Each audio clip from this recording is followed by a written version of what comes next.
This is CPE 233. This is lecture 21. What we're going to talk about here is experiment 8 and additionally lookup tables. The best way to look at lookup tables, of course, so let's do an example. We'll just brush on it since it's used in experiment 8. So in this experiment, we need to use the interrupt, but the interrupt has a couple issues. So it's based essentially on the state diagram that drives the control unit, FSM, finite state machine. And so what we're going to do here is we got to deal with interrupts, and the interrupts, if there's an interrupt and MCU acts on it, it's going to be at the last cycle in the instruction. So that's an execute cycle for all instructions, but load instructions, it will be the write back cycle. So here's the write back for the load. All other than instructions, it enters the interrupt after the execute cycle. So in essence, it completes the instruction that it's executing before it takes the interrupt. So in this experiment, we're actually going to connect the interrupt to a mechanical button, and so that's where the problems come in. So essentially, with any interrupt, you have the problem of the interrupt being too short or too long. If it's too short, you might miss it. If it's too long, you might process that same interrupt multiple times, which is generally not what you want to do. So in real mechanical systems like this, we have to deal with the characteristics of the switches, which is essentially switches have bounces. The mechanical contacts bounce before they settle into their position, whether you're turning it on or off. And you can see it up to 50 milliseconds. Usually it's a little bit less than that. But you have to account for it in your system. You either have to do it in hardware or software. This particular experiment, we're going to use hardware, and I'm going to provide the module for you. So as you know, the RISC-V microcontroller is pretty darn fast. So even if you press the button as fast as you can, it's still going to be a relatively long button press relative to the speed of the processor. So we have switch bounce, but we also have the issue of no matter how fast you press that button is probably going to be on for too long. So we have to control the length of the interrupt signal in two ways. We got to get rid of the bounce, and we got to make sure it's long enough without being too long. And so let's look at that. So this is what the signal looks like. Ideally, it's off, it bounces, then it goes on. Okay, so this is what I mean, ideally, this is what we think it does. This is what it really does. So what we can do, number one, is we can debounce the button, and after that, we can essentially one-shot the button. Okay, the one-shot just controls the length of the pulse.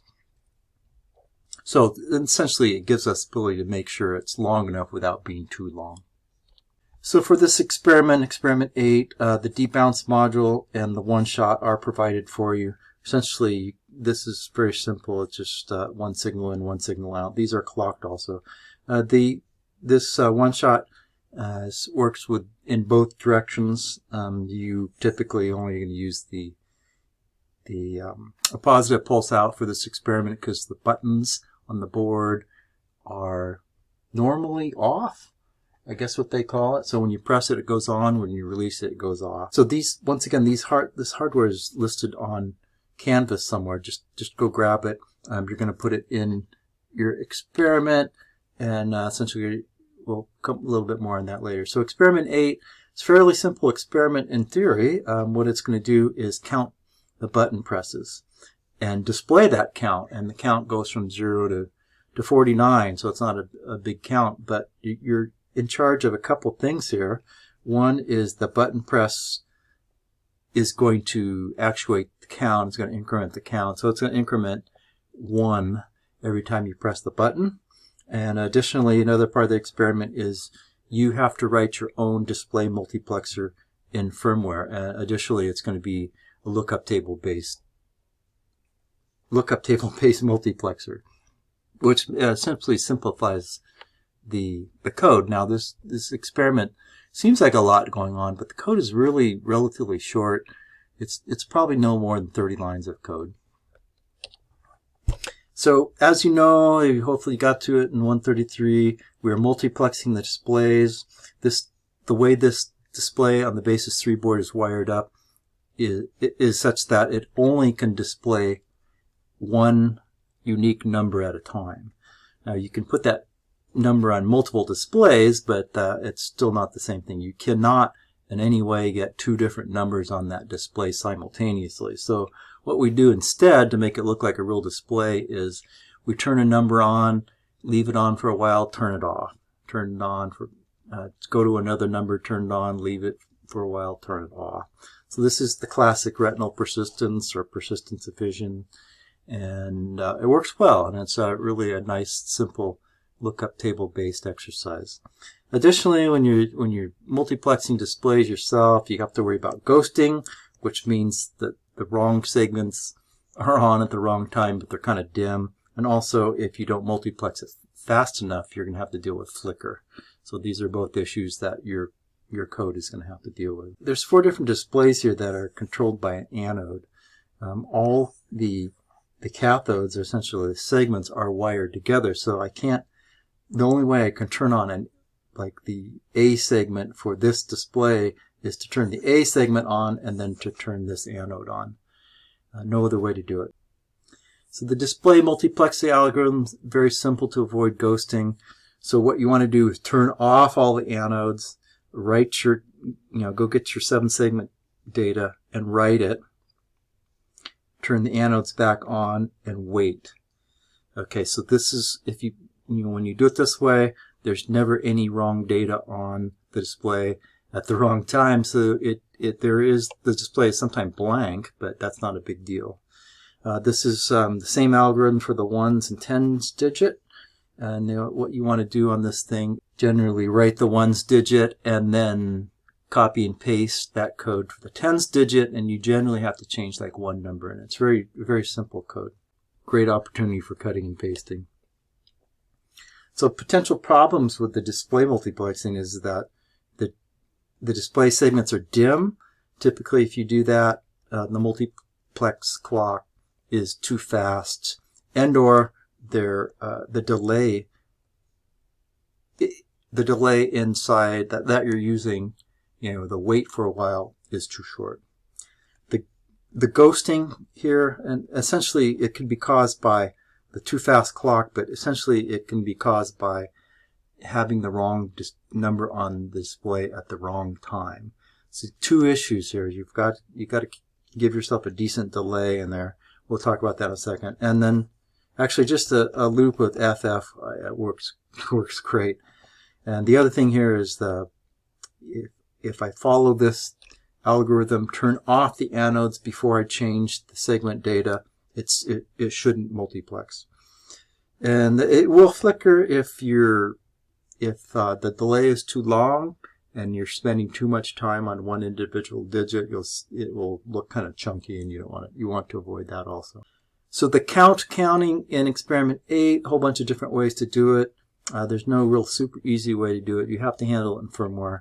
I prefer, there's two main approaches here. Is you can keep the data in one register, like one nibble for a 1s and one nibble for a 10s, or you can just have 2 different registers, one for the 1s register and one for the 10s register.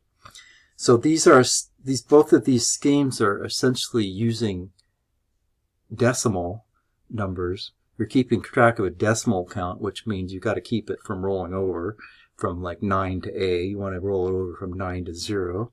And but additionally, I mean, if you're tight on register space, you can use 1 register, but we're okay in this experiment. I suggest using 2 registers. What you want to avoid at all costs is to keep a binary count and then convert that count to binary, to decimal every time you need to display that count. Totally works, it's just not very efficient. I mean, you won't see any difference on the display, but it's still kind of an inefficient way to do it. Binary, you have to convert the binary to decimal algorithm, and it's computationally inefficient. It will work for this experiment, but don't do it. So the general approach to experiment 8 that you need to follow is don't modify your RISC-V order module. Put the debounce and the one-shot in to the wrapper module. And for this experiment, you certainly don't want to use experiment 6 wrapper. You want to use the generic experiment 5 wrapper that we've been using. This is the easiest way to do this is to put the multiplexing algorithm inside the background code, which is the main task, and then put the handling of the count inside the interrupt service routine. And I know I've said you should keep your interrupt service routines short, but in this case, it's really simplifies the algorithm to put the count accounting inside the ISR. Now I know we've been using a flag variable that works, but it's just a little bit more confusing. Once again, don't do it that way. We need to use a lookup table in this one. What we need to do is essentially we have a number that needs to be displayed on the count. It needs to be displayed on the board, and so essentially we need to convert some type of binary number, which is typically in BCD, to 7-segment form, and we're going to do that via lookup table.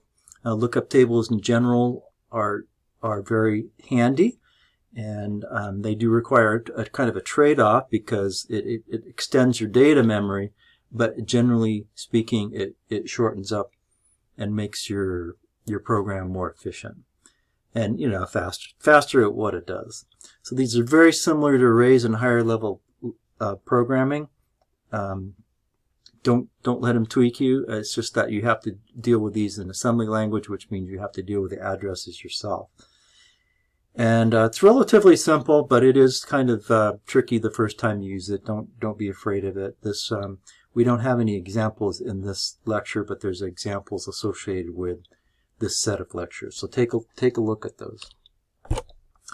So LETs in general, it brings up the notion of let's work with data memory, and so thinking, well, why do I need data memory and just use registers? Well, you can in a lot of cases, but I want to try to there's always a notion of using data in a register versus data in memory.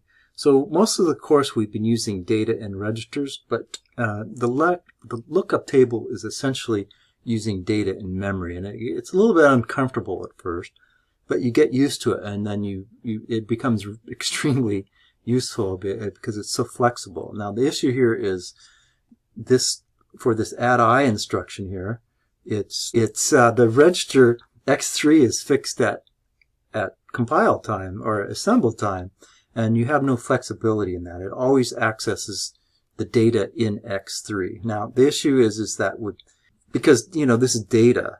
Okay, when I'm using memory addresses, I'm using a register for a memory address. It's using a register, a fixed register, but that register can reference the data in different memory addresses.